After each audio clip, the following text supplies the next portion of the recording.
जय माँ लक्ष्मी। भक्तों, आज हम जानने वाले हैं जिस घर में बिल्ली के बच्चे पैदा होते हैं उस घर में क्या होता है। और भक्तों, यह बात जानना हमारे लिए बहुत जरूरी है, इसीलिए बोल रहा हूं कि वीडियो पूरा जरूर देखना। जय माँ लक्ष्मी लाइक जरूर करें। अगर आप जिस किसी भी देवी देवता में अपनी आस्था रखते हैं तो उनके लिए एक लाइक जरूर करें। आपकी दरिद्रता और परेशानी दूर हो जाएगी। भक्तों, बिल्ली यह दुनिया की सबसे मशहूर पालतू जानवर है और जहां भी मनुष्य रहते हैं वहां यह पाई जाती है। भक्तों, आज की इस वीडियो में आप जान लेंगे कि जिस घर में बिल्ली अपने बच्चों को जन्म देती है उस घर में क्या होता है। यदि आप भी अपने घर में बिल्ली रखते हैं, बिल्लियां पालते हैं, उन लोग को भी इस वीडियो को जरूर देखना चाहिए। कुत्ते और बिल्ली पालना आज के युग में एक फैशन हो गया है। हर घर में लोग कुत्ते और बिल्लियां पालते हैं। लेकिन भक्तों, कुत्ते बिल्ली पालना क्या सही होता है या गलत? आज इस वीडियो में आप जान लेंगे। भक्तों, बिल्लियों के बारे में आपने काफी सारी बातें सुनी होंगी। बिल्लियों के संकेत के बारे में आपने काफी सारी बातें सुनी होंगी और काफी सारी कहानियां सुनी होंगी और काफी सारे ग्रंथ भी आपने पढ़े होंगे। लेकिन उसकी आज जो सच्चाई हम आपको बताने जा रहे हैं, यह हर व्यक्ति को सुननी चाहिए।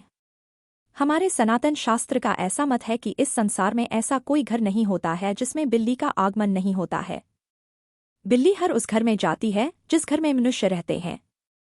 लेकिन क्या भक्तों, क्या आप इस बात को जानते हैं कि यदि आपके घर में बिल्लियां आती हैं और अक्सर आती रहती हैं तो उनका क्या संकेत होता है? और यदि आपके घर के आजू बाजू में बिल्लियां रोती है तो उनका क्या संकेत होता है? और यदि आपके घर में बिल्लियां अपने बच्चों को जन्म देती है तो उसका क्या संकेत होता है?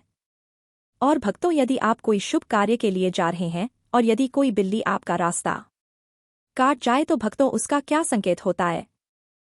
भक्तों, बिल्ली एक मांसाहारी स्तनधारी जानवर है। इसकी सुनने और सूंघने की शक्ति प्रखर है और यह कम रोशनी यहां तक कि रात में भी देख सकते हैं। लगभग 9500 वर्ष से बिल्ली मनुष्य के साथी के रूप में है। प्राकृतिक रूप से इनका जीवन लगभग 15 वर्ष का होता है।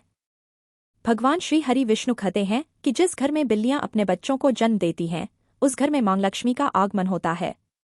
लेकिन यह कितना सच है और कितना झूठ है? भक्तों, वीडियो में आगे बढ़ने से पहले आपसे अनुरोध है कि हमारी वीडियो आपको पसंद आती है तो वीडियो को अभी लाइक कर चैनल डिवाइन वास्तु ज्ञान को सब्सक्राइब अवश्य करें। भक्तों, प्राचीन काल समय की बात है। एक नगर में एक महिला रहती थी। उस महिला का एक पुत्र होता है तो भक्तों उसका वह पुत्र अपाहिज होता है। उसका वह पुत्र बिल्कुल अपाहिज होता है। नहीं तो वह बिस्तर से उठ पाता है और ही वह चल पाता है। अब वह महिला अपने पुत्र की ऐसी माली हालत देखकर बड़ी दुखी रहती है। हर समय उसको यह चिंता खाई जाती है कि मेरे इस पुत्र का क्या होगा। भक्तों, अब जब दूसरा साल लगता है तो दूसरे साल में उस महिला को दूसरा पुत्र होता है। तो भक्तों, उसका दूसरा पुत्र भी बिल्कुल अपाहिज होता है। वह भी उस महिला के पहले पुत्र की तरह ही बिल्कुल अपाहिज होता है। नहीं तो उसका वह दूसरा पुत्र अपने बिस्तर से उठ पाता है और ना ही वह चल पाता है। फिर भक्तों, अब उस महिला को और भी ज्यादा चिंता सताने लगी थी कि अब तो मेरे 2 पुत्र हैं, लेकिन दोनों ही बिल्कुल अपाहिज है। इनका क्या होगा? इनका भविष्य कैसा होगा? उसको अब जैसे तीसरा साल लगता है तो तीसरे साल में उस महिला को तीसरा पुत्र भी होता है। जब उस महिला को तीसरा पुत्र होता है तो उसकी भी वैसी ही हालत थी जैसे 2 पुत्र की थी। वह तीसरा पुत्र भी नहीं तो चल पाता है और ना ही अपने बिस्तर से उठ पाता है। भक्तों, अब वह महिला को और भी ज्यादा चिंता सताने लगी कि अब मेरे 3 पुत्र हो गए, लेकिन 3 ही बड़े अपाहिज हैं। तीनों ही चलने फिरने की हालत में नहीं है। इनका भविष्य क्या होगा? अब इनका लालन पालन कौन करेगा? मैं कितने दिन जिंदा रहूंगी? जब तक मैं जीवित हूं तब तक तो इनकी देखभाल मैं कर सकती हूं, लेकिन मेरे जाने के बाद इनका क्या होगा? यही चिंता उस महिला को खाई जा रही थी। भक्तों, अब चौथा वर्ष लगता है तो चौथे वर्ष में उस महिला को चौथा पुत्र होता है। तो भक्तों, चौथा पुत्र भी अपाहिज होता है। वह चौथा पुत्र भी सेम वही कंडीशन में होता है। वह भी नहीं तो बिस्तर से खड़ा हो पाता है, नहीं चल पाता है। भक्तों, अब उस महिला की और भी ज्यादा हालत खराब हो जाती है। अब वह सोचने लगती है कि मेरी कोख से हमेशा अपाहिज पुत्र ही जन्म क्या लेते हैं। हो सकता है मेरी कोख में कोई खराबी है, मेरी कोख ही खराब है। यही सोचकर वह महिला बड़ी दुखी हो जाती है। अब कुछ दिन बाद 5वां साल लग जाता है और 5वें साल में उस महिला को 5वां पुत्र होता है। तो भक्तों 5वां पुत्र भी उन्हीं की तरह होता है जैसे कि पहले 4 पुत्र हुए थे। वह 5वां पुत्र भी ना ही तो अपने बिस्तर से उठ पाता है और ना ही वह चल पाता है। भक्तों अब वह महिला अपनी पूरी आशा छोड़ देती है। पहले उस महिला को ऐसी आशा थी कि एक पुत्र अपाहिज है तो दूसरा पुत्र ठीक होगा। जब 2 पुत्र अपाहिज हो गए तो उस महिला को आशा होने लगी कि तीसरा तो ठीक हो जाएगा। जब 3 पुत्र अपाहिज हो गए तो उस महिला ने यह आशा रखी कि चौथा पुत्र मेरा सही होगा। भक्तों जब चौथा पुत्र भी अपाहिज हो गया तो उस महिला ने बड़ी कठिनाई से एक आशा लगाई कि हो सकता है 5वां पुत्र मेरा ठीक हो जाए। भक्तों जब 5वां पुत्र भी उसका अपाहिज पैदा होता है तो अब वह औरत बिल्कुल आशा छोड़ देती है और सोचने लगती है हो सकता है मेरे नसीब में यह अपाहिज पुत्र ही लिखे हैं या फिर हो सकता है मेरी कोख ही खराब हो। यही सोचकर वह महिला बड़ी दुखी हो जाती है और हमेशा घुट घुट के जीने लगती है। उस महिला को हमेशा यह चिंता सताने लगती है कि मेरे जाने के बाद इन 5 पुत्र का क्या होगा, इनका लालन पालन कौन करेगा। यही चिंता उस महिला को खाई जा रही थी। खुद खुद के जीती और अपने पुत्र का रो रो के लालन पालन किया करती थी। भक्तों खून के आंसू पीती थी लेकिन फिर भी अपने पुत्र का अच्छे से लालन पालन किया करती थी। प्रिय भक्तों अब कुछ समय निकलने के बाद उस महिला के घर में एक सफेद बिल्ली आती है और वह बिल्ली उस महिला के घर में रहने लग जाती है। भक्तों अब कुछ दिन वह बिल्ली उस महिला के घर में रहती है और कुछ दिन बाद वह बिल्ली अपने सुंदर 4 बच्चों को जन्म देती है। जब बिल्ली अपने 4 बच्चों को जन्म देती है तो भक्तों उस महिला का पहला बच्चा बिल्कुल ठीक हो जाता है। उस महिला का पहला बच्चा अपने बिस्तर से खड़ा भी होने लगता है और अपने पांव पर चलने भी लग जाता है। भक्तों अब वह महिला बड़ी प्रसन्न होती है और बड़ी खुश हो जाती है और ऊपर वाले का दिल से धन्यवाद करती है। भक्तों अब महिला उन बिल्ली के बच्चों को अपने पास ही रखा करती और उनका अच्छे से लालन पालन किया करती। भक्तों कुछ दिन निकलने के बाद वह बिल्ली का फिर से प्रसव होता है और वह बिल्ली फिर से अपने 4 बच्चों को जन्म देती है तो उसका फिर से उस महिला का दूसरा लड़का ठीक हो जाता है। इसी तरीके से जब बिल्ली को प्रसव होता तब तब उस महिला का हर बच्चा ठीक होता जाता। इसी तरीके से उस महिला के सभी बच्चे ठीक हो जाते हैं और भक्तों उस महिला के घर में अन्य धन की कोई कमी नहीं रहती है। हमारे सनातन शास्त्र में ऐसा कहा जाता है कि जिस घर में बिल्ली अपने बच्चों को जन्म देती है उस घर में हिमा लक्ष्मी का तीव्र गति से आगमन होता है। उस घर में सुख समृद्धि इतनी आ जाती है कि उस घर में रहने वाले मनुष्य नहीं संभाल पाते। भक्तों जिस घर में बिल्ली अपने बच्चों को जन्म देती है उस घर में सुख समृद्धि खूब आती। लेकिन हमारे सनातन शास्त्र में ऐसा कहा गया है कि बिल्ली को घर में पालना अशुभ माना जाता है। जिसे घर में बिल्लियां रोती हैं वह भी बहुत अशुभ होता है। इसलिए बिल्लियों को पालना हमारे सनातन शास्त्र के अनुसार अशुभ माना जाता है। हमारे सनातन शास्त्र में ऐसा कहा जाता है यदि आप किसी भी शुभ कार्य के लिए प्रस्थान करते हैं और यदि बिल्ली आपका रास्ता काट जाए तो उसको अशुभ माना जाता है। कहा जाता है कि जिस वक्त आप किसी काम के लिए जा रहे हैं और बिल्ली यदि आपके आड़े आ जाए आपका रास्ता काट दे तो आपका वह काम नहीं बनता है। और ऐसा भी कहा जाता है कि जब बिल्ली आपका रास्ता काट दे तो आपको नहीं जाना चाहिए। यदि आपके घर में आकर के बिल्ली रोती है तो भक्तों इसको भी बहुत बड़ा अशुभ संकेत माना जाता है।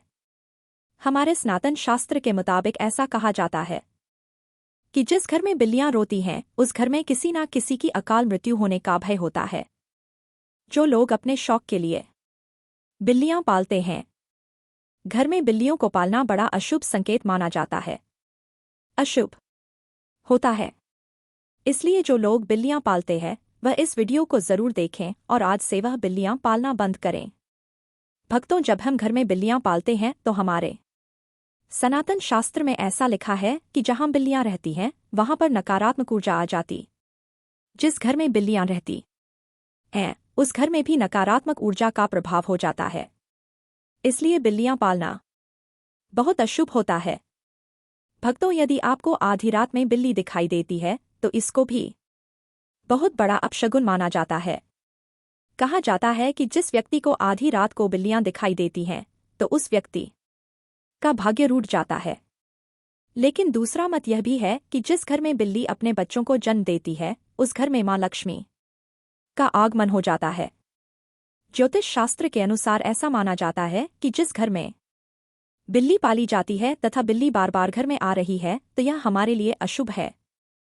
हमारे घर में जहां जहां बिल्ली घूमती है उस जगह पर नकारात्मक ऊर्जा आती है तथा हमारे घर में मौजूद सकारात्मक ऊर्जा की भी हानि होती है। जिस घर में बिल्ली पाली जाती है उस घर के सदस्य के स्वास्थ्य पर भी बुरा असर पड़ता है। घर के सदस्य बार बार किसी बीमारी की चपेट में आते रहते हैं। अगर बिल्ली घर में मलमूत्र करती है तो हमारे ऊपर काफी सारे संकट आने की संभावना भी रहती है।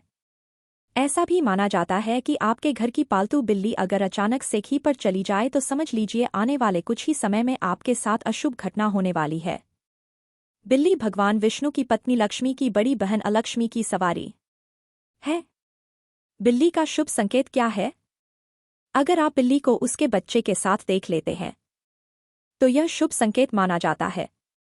इसका मतलब है कि आपकी किसी पुराने भक्तों या रिश्तेदार से मुलाकात होने वाली है तथा आपको कुछ अच्छी खबर भी मिल सकती है। अगर दीपावली की रात आपके घर बिल्ली आ जाए तो यह शुभ माना जाता है। इससे आपको धन की प्राप्ति हो सकती है। अगर बिल्ली आपके बाएं तरफ से रास्ता काटती हुई दाएं तरफ जाए तो यह शुभ संकेत माना जाता है। अगर बिल्ली की जड़ को कपड़े में बांधकर अपनी बाजू पर बांधा जाए नजर दोष से हमारा बचाव होता है। अगर किसी की कुंडली में राहु अशुभ है और राहु की वजह से परेशानी आ रही है तो राहु के अशुभ प्रभाव से बचने के लिए घर में बिल्ली पालनी चाहिए, क्योंकि बिल्ली राहु की सवारी मानी जाती है। बिल्ली का रास्ता काटना माना जाता है कि बिल्ली की छठी इंद्री मनुष्य की छठी इंद्री से कहीं ज्यादा सक्रिय है, जिसके कारण उसे होनी अनहोनी का पूर्वाभास होने लगता है। मान्यता अनुसार काली बिल्ली का रास्ता काटना तभी अशुभ माना जाता है जबकि बिल्ली बाईं ओर रास्ता काटते हुए दाईं ओर जाए। अन्य स्थितियों में बिल्ली का रास्ता काटना अशुभ नहीं माना जाता है। जब बिल्ली रास्ता काटकर दूसरी ओर चली जाती है तो अपने पीछे वह उसकी नेगेटिव ऊर्जा छोड़ जाती है जो काफी देर तक उस मार्ग पर बनी रहती है। खासकर काली बिल्ली के बारे में यह माना जाता है। हो सकता है कि प्राचीन काल के जानकार ने इसलिए यह अंधविश्वास फैलाया हो कि बिल्ली के रास्ता काटने पर अशुभ होता है। बिल्ली का रोना, बिल्ली के रोने की आवाज बहुत ही डरावनी होती है। निश्चित ही इसको सुनने से हमारे मन में भय और आशंका का जन्म होता है। माना जाता है कि बिल्ली अगर घर में आकर रोने लगे तो घर के किसी सदस्य की मौत होने की सूचना है या कोई अनहोनी घटना हो सकती है। बिल्ली का आपस में झगड़ना, बिल्लियों का आपस में लड़ना धनहानि और गृह कला का संकेत है। यदि किसी के घर में बिल्लियां आपस में लड़ रही हैं तो माना जाता है कि शीघ्र ही घर में कलह उत्पन्न होने वाली है। गृह कलह से ही धनहानि होती है। भक्तों, लोगों का अभिवादन करने के लिए जब आप घर आते हैं, जब बिल्लियां घर में आपसे मिलती हैं और जब आप उससे बात करते हैं तो बिल्ली भी आपसे अभिवादन की उम्मीद करती है। ध्यान देना, बिल्लियां लोगों के साथ सामाजिक संपर्क का आनंद लेती है।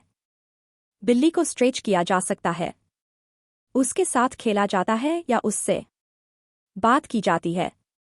प्रत्येक दिन लंबे समय तक अकेले रहने वाली बिल्लियों को मालिक का ध्यान आकर्षित करने की अधिक संभावना हो सकती है। बिल्लियों को अकेले रहना पसंद नहीं है।